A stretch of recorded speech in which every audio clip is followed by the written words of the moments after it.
तो नमस्कार दोस्तों, राधे राधे सभी को। तो फिर से मैं आपके लिए लेके आ गई हूँ लुसेंट के जीके का शॉर्टकट ट्रिक, ठीक है, याद कराने के लिए। तो मैं आपको यहाँ पे क्या पढ़ रही थी, जीव विज्ञान के प्रमुख नियमों या सिद्धांतों के प्रवर्तक, मतलब जो नियम है जीव विज्ञान के, कौन कौन से नियम हैं वो, और इसको बनाया किसने है या इसके ऊपर खोज किसने पहले स्टार्ट किया था, ठीक है। तो ये बहुत इंपॉर्टेंट है, इसको याद करना पड़ता है। इसके लिए मैं शॉर्ट ट्रिक बनाई हूँ। तो चलिए स्टार्ट करते हैं।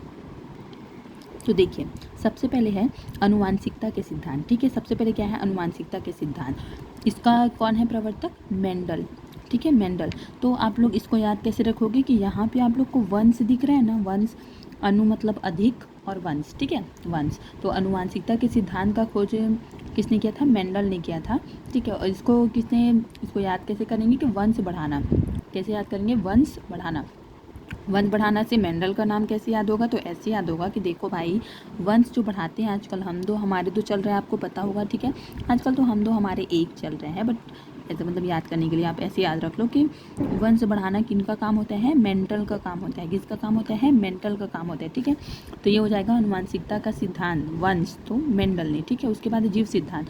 जीव सिद्धांत किसने किया, D.H. मार्गन ने। जीव सिद्धांत D.H. मार्गन। भाई इसके नाम में ही तो मार है, मारकन, ठीक है, इसके नाम में ही क्या है, मार है। तो मार, तो इसको किसने, जीव मतलब क्या होता है, जीव हत्या, याद रख लेना। तो जीव और मार, ठीक है। तो जीव सिद्धांत को D.H. मार्गन। उसके बाद है उत्परिवर्तन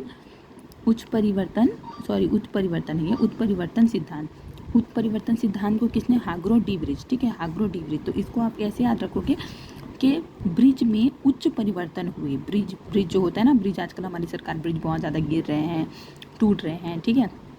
तो ब्रिज में उच्च परिवर्तन, ब्रिज और इसका उच्च परिवर्तन, ये आप याद रखोगे। तो इससे आपको रिलेट कर पाओगे आप कि उत्परिवर्तन हमने कहीं पे पढ़ा था, उपपरिवर्तन, तो ये आपको हाग्रो डी ब्रिज याद आएगा, ठीक है। इससे ब्रिज, वैसे भी अगर नेम भी चेंज होगा तो सामने का चेंज होगा, इधर का चेंज नहीं होता है, तो आप इसे आप रिलेट करके याद कर सकते हो। उसके बाद है कोशिका सिद्धांत।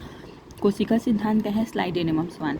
ऐसे तो आपको ओरली याद होना चाहिए क्योंकि हम लोग इसको बहुत पहले से पढ़ते आ रहे हैं, 7th and 8th क्लास से।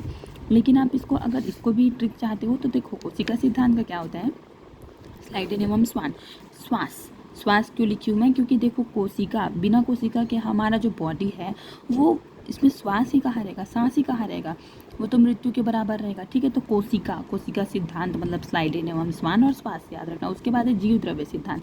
जीव द्रव्य सिद्धांत को हर्टविग ने, इसका प्रवर्तक हर्टविग है, ठीक है, हर्टविग। तो इसको आप हार्ट से याद रखोगे, दिल से याद रखोगे कि जीव बिना दिल के, जीव से कोई संबंधित नहीं हो सकता, रह नहीं सकता कोई, ठीक है। तो ये हो गया।